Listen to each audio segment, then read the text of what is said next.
Less than a decade ago, Blender wasn't just a 3D modeling program, it also packed in a built-in game engine. This Blender Game Engine, or the BGE, was a quirky underdog that let game developers create simple games and interactive 3D content right inside Blender.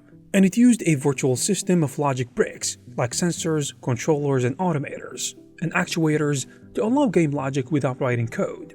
And for many years, hobbyists tinkered with the BGE, making some small games. The most obvious one is Yo Frankie, the platformer that was made back in 2008, which was actually developed by the Blender Foundation to demonstrate its capabilities. However, by the mid-2000s, the BGE was starting to show its age. The engine's technology had fallen behind modern standards and suffered from lack of maintenance. I mean, the Blender core developers had a bigger fish to fry with the Blender 2.8 overhaul, so keeping the old game engine up to date was deemed too difficult. Realistically, it would require more work to modernize than to build a new engine, from scratch that is. So in a surprising move back in April of 2018, Blender's founder Tom Rosendale himself committed to the removal of the BGE's code from Blender 2.8, effectively ending official support for the game engine.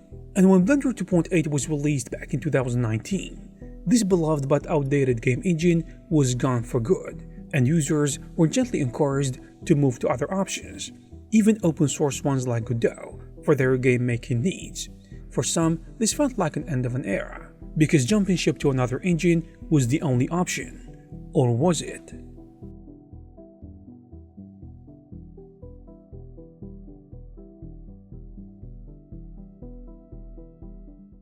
The reality is the story didn't end there.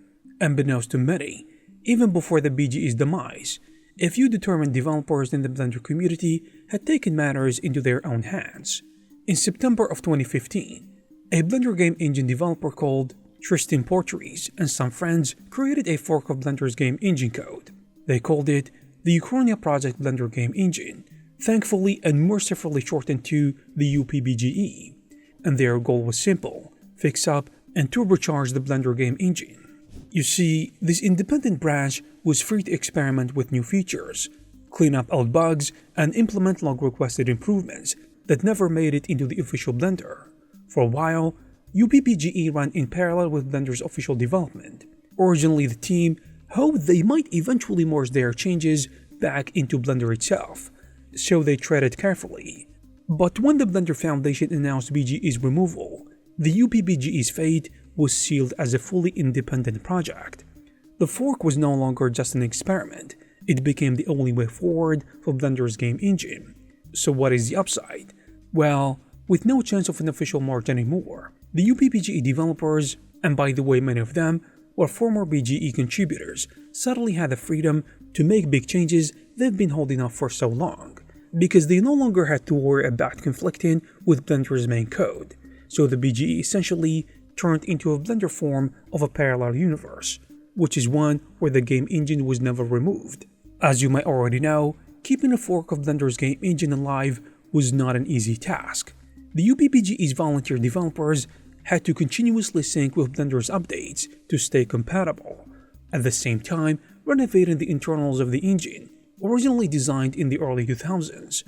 For a time, progress was slow, and around 2019, some users were worried that the UPBGE hadn't done enough, because it hadn't made the jump to Blender 2.8, and to be honest, it needed more love to flourish. But the team persevered, so by late 2021, they achieved something many thought impossible, integrating Blender's new real-time render engine called Eevee directly into the UPBGE. And this was a huge deal. Eevee brought modern physically based rendering and advanced lighting effects to Blender's viewport, and now those same goodies worked in the game engine, which means essentially what you saw in Blender and the UPBGE viewport could be what you see in the game: real-time reflections, shadows, ambient occlusion, volumetrics, and all the other stuff. I mean, all the eye candy of Eevee became available to game creators using the UPBGE. With version 0.3, which were released around the time of Blender 3.0, marked this milestone, running on Blender's 3 codebase and fully leveraging the new render engine. Longtime BGE users were amazed to see this little engine actually looking much more modern. And over time, the UPBGE also gained other improvements like better physics using bullet physics, support for VR via OpenXR, a logic node system alongside the classic logic bricks, in addition to other things. The project continued to follow Blender's evolution. For instance, I can mention in 2023, the team released the UPBGE 0.36, updating the engine to be synced with Blender 3.6, and adding even more features.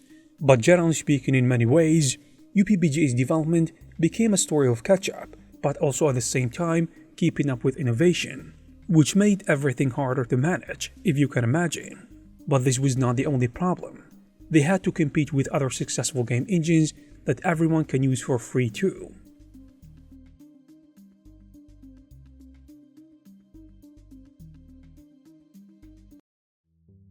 Even with these advancements, the UPBGE lives in a world dominated by giant game engines like Unity, Unreal Engine, Godot, and other engines backed by huge companies and used in countless professional projects.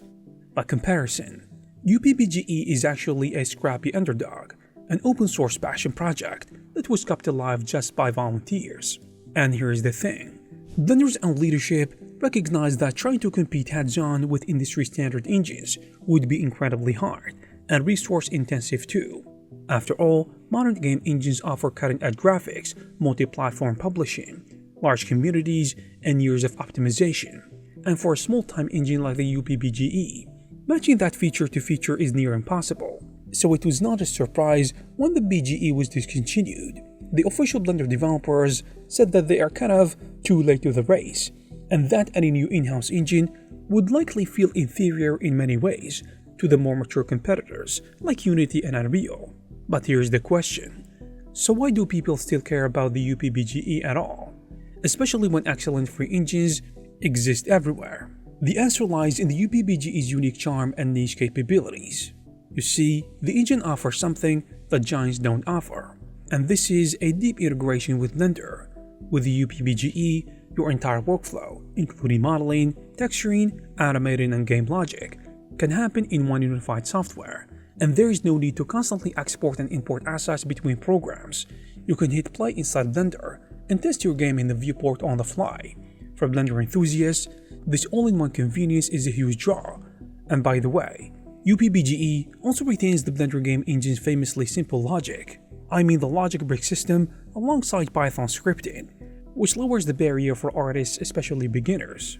It is not the most powerful engine, and yes, if you're building the next AAA or AA game, you would probably use engines like Unreal, but the UPBGE offers a friendly sandbox for those who like Blender's way of doing things. The UPBGE team just launched version 0.5 in January of 2026, which is considered a major milestone that brings the Blender game engine back to life inside Blender 5.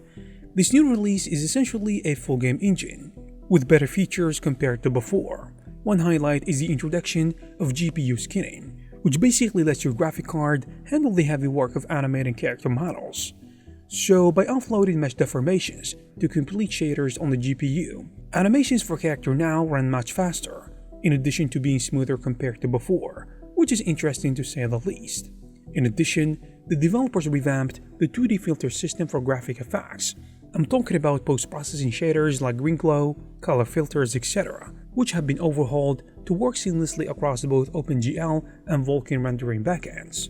And to be honest, the true hero of this saga is the community. You see, the UPBGE has survived purely because a small group of dedicated users, in addition to developers, refused to let the Blender's game engine die. So you can say it is a community-driven effort, in every sense. The core developers work on the UPBGE in their spare time and inviting everyone to contribute using C++ or Python code, reporting bugs, or suggesting features. And over the years, many people collaborated to fix issues and keep the engine running as Blender's codebase evolved. When features broke to Blender updates, community developers patched them. When performance was lacking, they profiled and optimized where they could. And this collaborative spirit, as you can imagine, kept the UPBGE afloat while the other projects and game engines withered. And there you have it, guys. If you like this video, please give it a thumbs up. Also, please subscribe to this channel to receive more videos like this. Thank you very much for watching, and I will see you in the next one.